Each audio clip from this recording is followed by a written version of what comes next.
My story happened almost 3 years ago this month. My name is Anjali, and my husband's name is Rohan. I'm considered to be attractive and have always taken good care of myself. I'm proud to say my husband's friends have always told him they were envious of him to have me. Most men find my pretty face attractive, but my large bosom, flat stomach, and especially my firm bottom and muscular thighs get the most attention, although I have to admit I've never really dressed to show them off. I'm not really old-fashioned, but I guess I've always dressed kind of conservatively, being an Eastern girl. We dated through most of our college years and married soon after graduation. I remained a virgin until our wedding night, which was something my husband had insisted on considering his old-fashioned Eastern upbringing. He is a successful businessman, so it hasn't really been necessary for me to work. Even so, I continued working part-time at one of his businesses for a few years until we decided it was time to start our family. We used the rhythm method of birth control, so I've never been on the pill. After trying for 2 years with no results, we decided it was time to seek some professional help. I became an expert at determining my most fertile time to conceive, and my husband would always rush home to accommodate me. Unfortunately, no luck. We went through all of the tests that are given to couples in our situation and learned I was okay, but my husband's sperm count was a little low. We chose to ignore the ones that suggested we adopt or consider artificial insemination. The latter my husband said he could never do, considering his old-fashioned values and male pride. Knowing the amount of time it takes and the problems involved with adoption, it left both of us very depressed, so we just kept trying. Eventually, though, we found a doctor that had very good success with other couples we knew. After the examinations, he said that there is nothing really wrong with either of us, and our chances were good if we just changed our approach. He said we were just trying too hard, a mistake many couples make in our situation. He suggested we should abstain from sex for about 6 weeks to let my husband's sperm count build up in combination with putting me on a strong fertility drug. Then, at the most fertile time of my cycle, we should try again. I have to admit, it did make sense. We checked the calendar, and in 6 weeks, a wedding reception was coming up that we were both looking forward to attending. It would be perfect for a much-needed night together. A friend of Rohan from college was getting married, and we both looked forward to the very much-needed night out together. We marked it on the calendar as our date night. My husband is a shrewd businessman, and one of his former friends and business rivals would also be at the wedding. His name was Sunel. They had been good friends, but were very competitive and were always trying to get the best of each other. It seemed like each always had something the other wanted, and they both were equally successful in life. Finally, they had a big falling out a few years ago. Rohan hoped to use the wedding as an opportunity to smooth things over, as he admitted he took advantage of their relationship. Although I had only met him a couple of times, I did know that his relationship with Rohan had cooled, and just recently they began to speak again. But anyway, that wasn't my concern, at least so I thought. Rohan had been working long hours and almost every night, leaving us both rather frustrated and without any sex. It was a long 6 weeks. Since the night of the reception would be my most fertile time, I planned to make the most of it by buying a new outfit much different than I normally wear to surprise Rohan. He likes to show me off to all of his old friends, so I knew he would approve of my new look. He's always trying to get me to dress sexier. It was a very short aqua-colored dress that was made of a nylon, spandex-like material that gave it a kind of shiny metallic look as it tightly hugged my curves. It showed a lot of cleavage and was very low in the back with a zipper.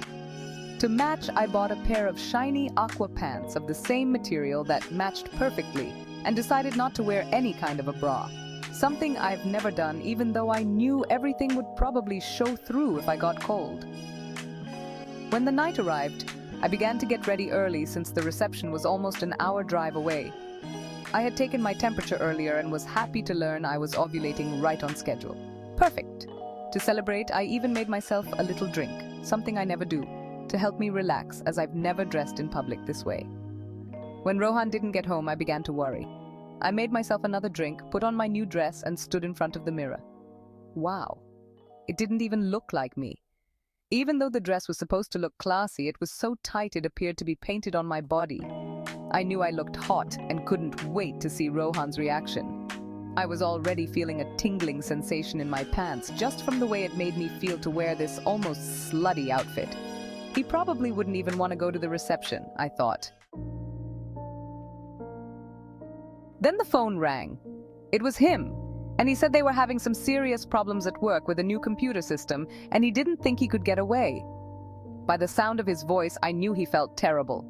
He then told me he was really sorry and maybe I should just go myself. You can imagine my disappointment, but I understood and offered to just wait for him to get home. He told me he would be late and I might as well go without him and have a good time. No reason to ruin both our nights.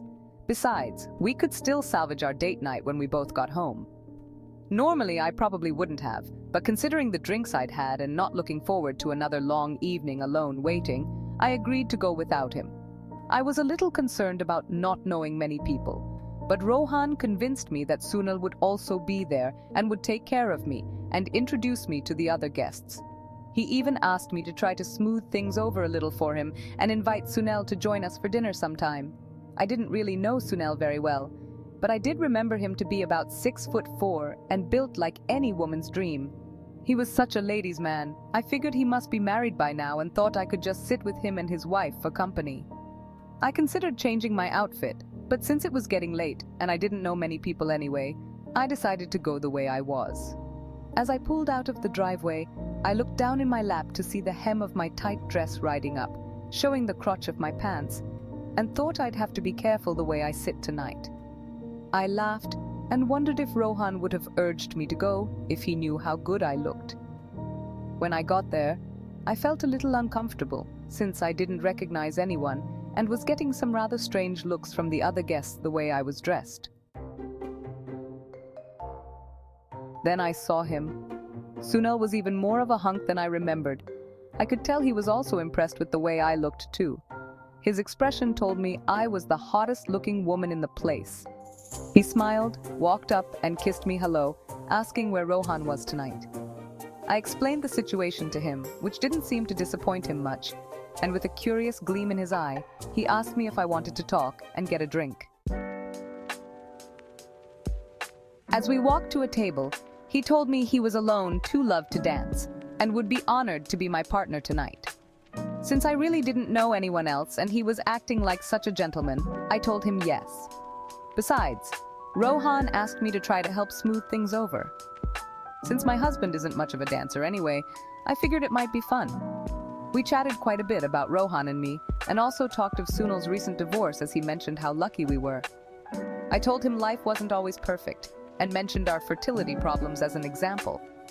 We laughed about our broken plans for tonight, and I told him I probably would leave the reception early to salvage at least some of our date night, since it was a very long 6 weeks wait.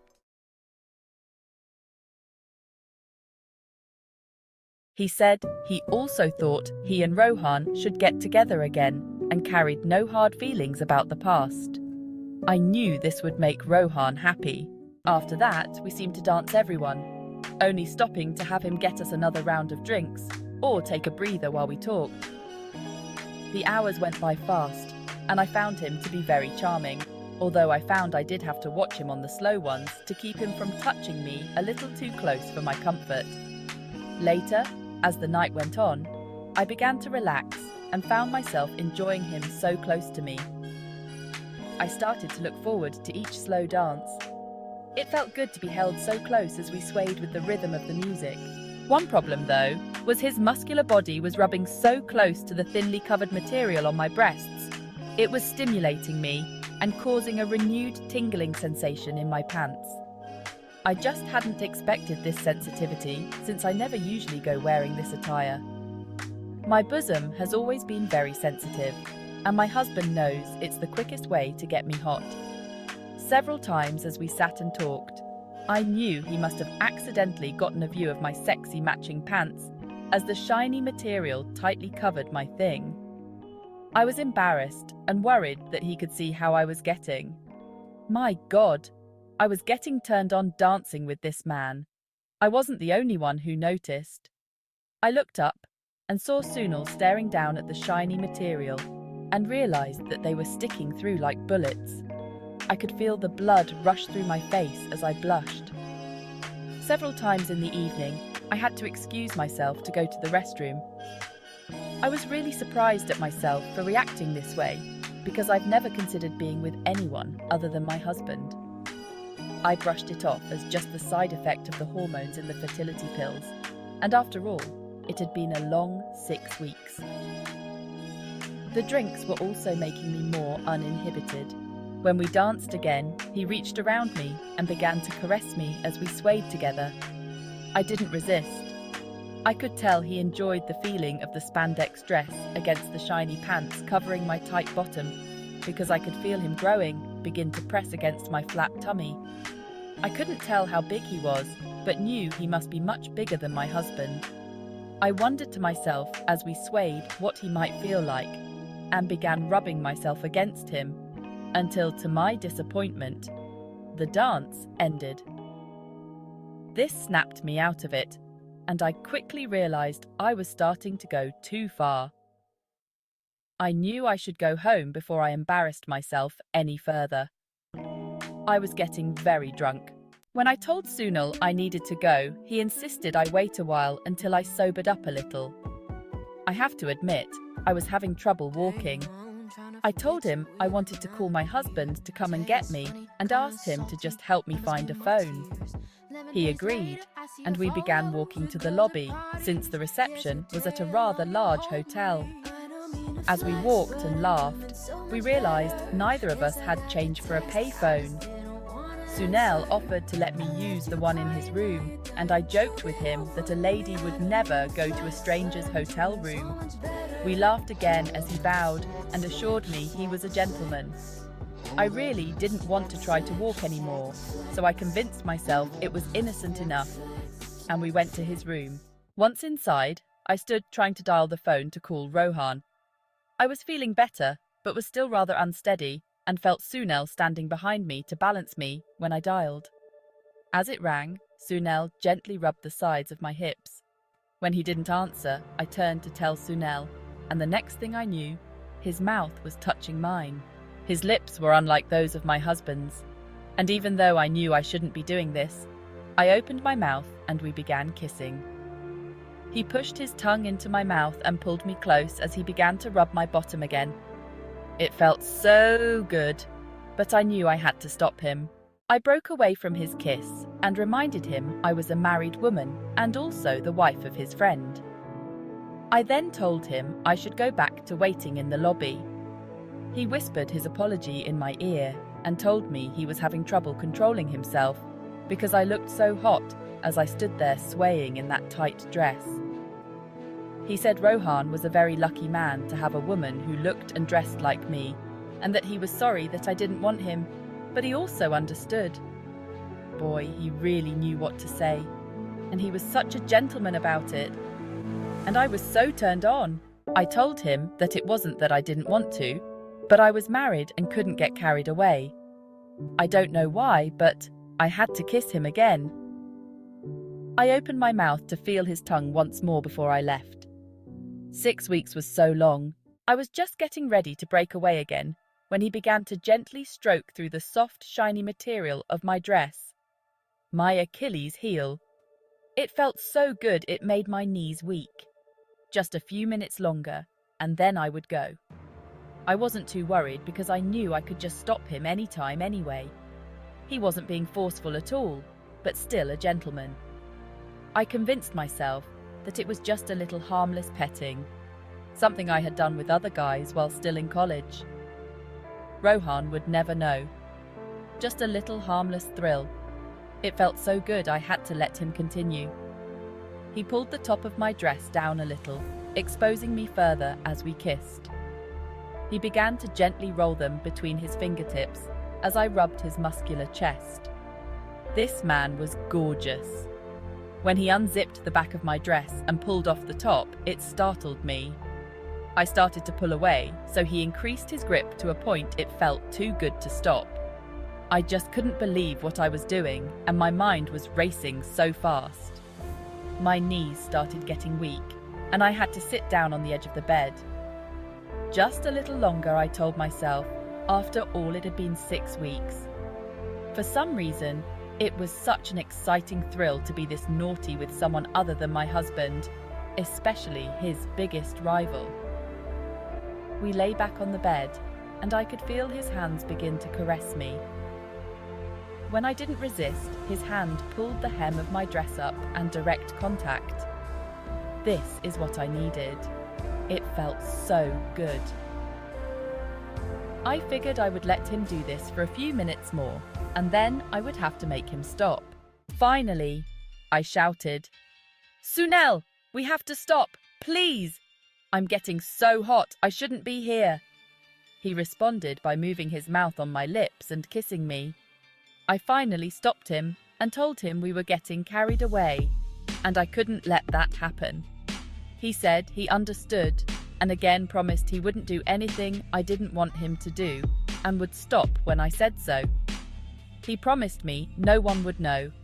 I was in ecstasy, as it was everything I imagined it would be. He knew just what to do with a woman. Before long, I began to feel something build within me. I looked forward to the release that had been building for so long. Rohan very rarely makes me, so I was really looking forward to it and told myself I would stop afterwards. I needed it too bad. I was getting so hot now, I was very loud and didn't even notice him and move up. When I felt his lips touch mine, I opened my eyes to see Sunel above me. He was enormous and nearly twice the size of my husband. I trembled at this as he began. "Sunel, no, stop, we can't. I'm not protected," I screamed. His next response surprised me. "I promise no one will know. Please, oh you, yes, feel so good." And he continued. I was horrified. He wasn't going to stop. I protested again. "No, Sunel, please. Don't please, please." I begged. "I can't. Not today. My husband's waiting for me." "Oh no." I tried to push him, but he was too close already, more than ever before. My body then betrayed me. I couldn't help it. I couldn't even speak. I started to mouth a protest again. That did it. When I finally recovered, I realized I was his for the taking. All thoughts of my husband were gone. I was in love with him.